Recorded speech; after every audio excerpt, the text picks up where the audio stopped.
আচ্ছা, আপন পর বলতে তোমরা কি বোঝো? আমার কাছে আপন পরের তেমন কোনো সংজ্ঞা নেই। আমি আপন পর বলতে যেটুকুনি বুঝি, যারা আমার সন্তানকে ভালোবাসবে তাদের জন্য আমার সবটুকু সম্মান আমি উজাড় করে দেব। আর যারা আমার সন্তানকে অবহেলা করবে তাদের আমি চিনি না। সে তুমি আত্মীয়ই হও, বন্ধু হও, পরিচিত হও, যেই হও না কেন, আমার সন্তানের সাথে অবহেলা করছো মানেই আমার সম্পর্ক সেখানেই শেষ। এরপর থেকে আমি আপনাকে জানি না, চিনি না, আর ভবিষ্যতেও চিনব না। এটাই হচ্ছে আমার কাছে আপন পরের সংজ্ঞা।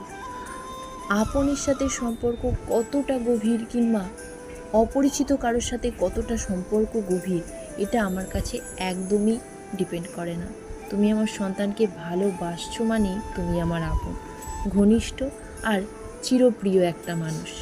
যে কোনো মায়ের কাছেই সন্তানকে কেউ একটু আগলে রাখলে, ভালোবাসলে, সমাদর করলে মা কিন্তু তাতেই খুশি হয়ে যায়। আর তার কাছে সে হয়ে ওঠে তার সবচেয়ে আপনজন, সে যেই হোক না কেন।